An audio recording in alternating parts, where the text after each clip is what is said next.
Hey everyone, welcome back to another video today. My name is Clarissa Cannon. I am a self-love coach as well as a mental health practitioner who is working on becoming fully licensed with her LCSW pretty soon. So what I do is not just professionally, it is personally. It's personal for me. All right, so today's video, we're going to get into healing, okay? And how healing is ugly. It's disgusting. It's very ugly, it's very disgusting, and people make it seem like this is amazing sanctuary when you're constantly getting triggers along the way, right, to discovering who you truly are, right, to finally get to a place of balance, so I wanted to use this space today to talk about the different layers that may be or may not be impacting you today. Okay. Healing, my main realization of healing for me was 1, blaming my family, 2, blaming myself, 3, feeling very hopeless that I can actually make the desired changes that I need for the outcome that I'm looking for, right? Like, am I even capable of getting to that type of person? Am I even capable of changing my thoughts and beliefs that has already been conditioned, right? Based on my emotional wounds, Um, and I sat in that, right? I am a healer. That is my life path. That is my destiny.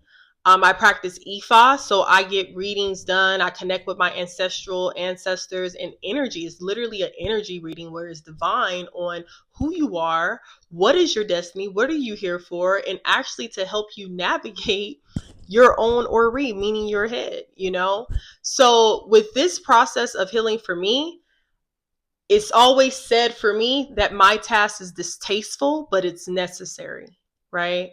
And a lot of us are not born on this earth to do the work that I do. I'm a servant. I service. My thing is all about servitude, helping others, healing others, right? And I realized that when I realized that I was chosen for this path and destiny to do the work and heal, it felt overwhelming, especially being a single mother, right? Especially being a mom, especially being a single mother. It's like, man, I'm in my 30s now. I got to start over, right? That's how it looks like.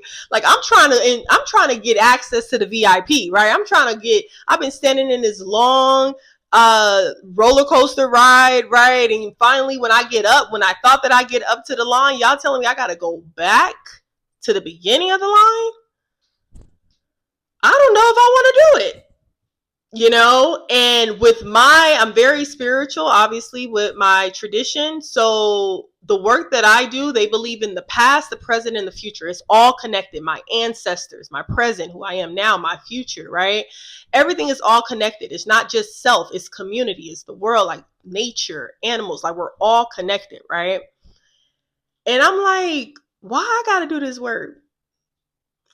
My mom didn't do it. My grandma didn't do it. My auntie didn't do it. The women before me didn't do it. Why I gotta do it? Why am I chosen to do it?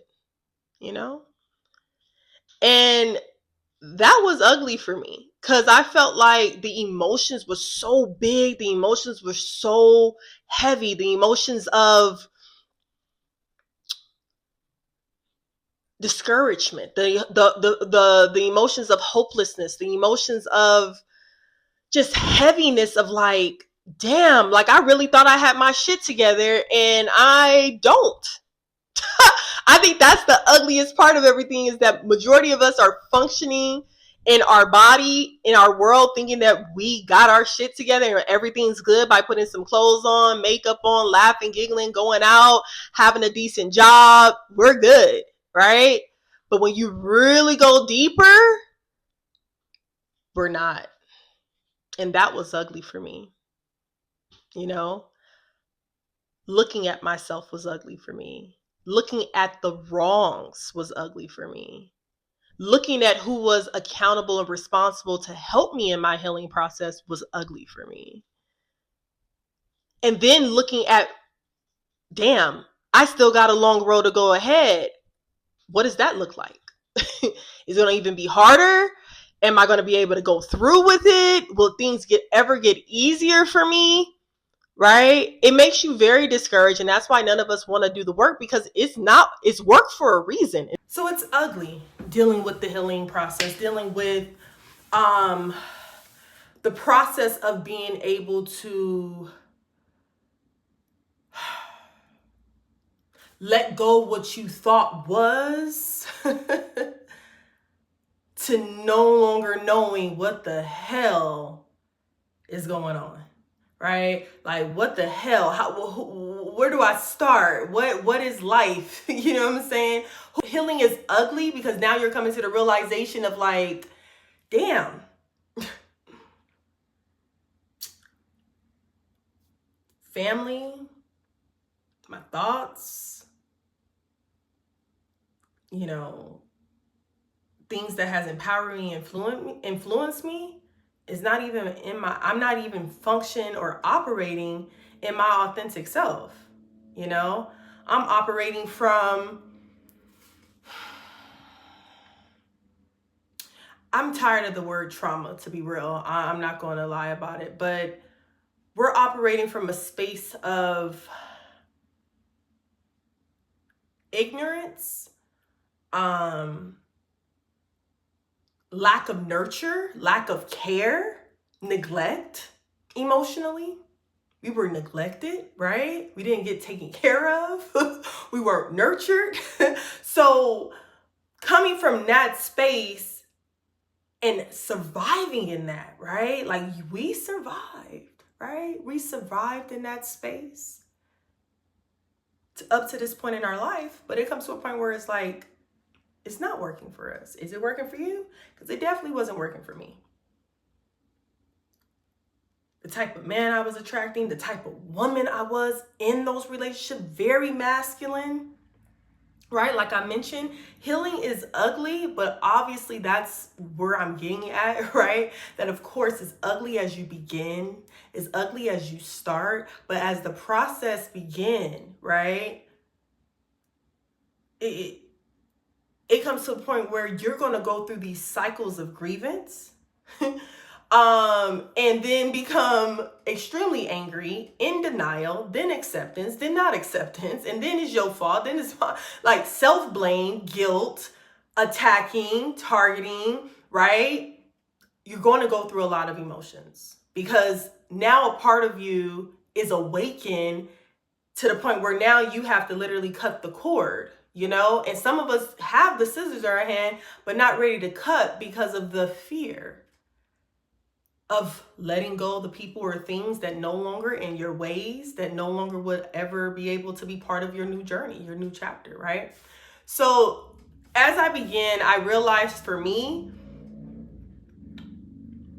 I had to sit in that ugly space, right? I had to sit in it.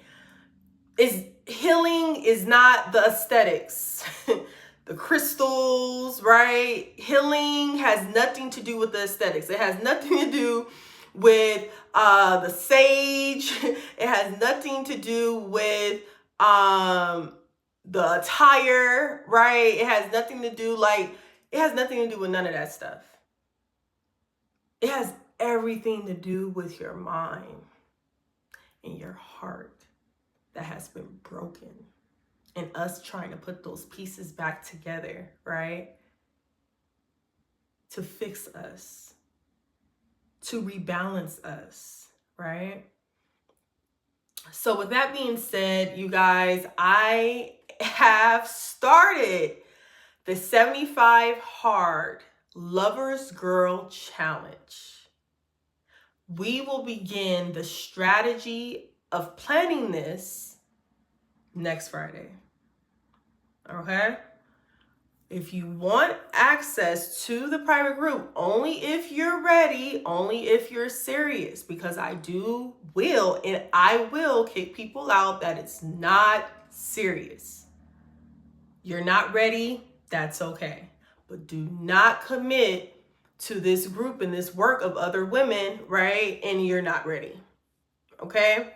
So with that being said, look, the link will be below to join my Facebook group, and the challenge starts July 1st, but I, as the person I am, very passionate, I will be preparing you guys for it.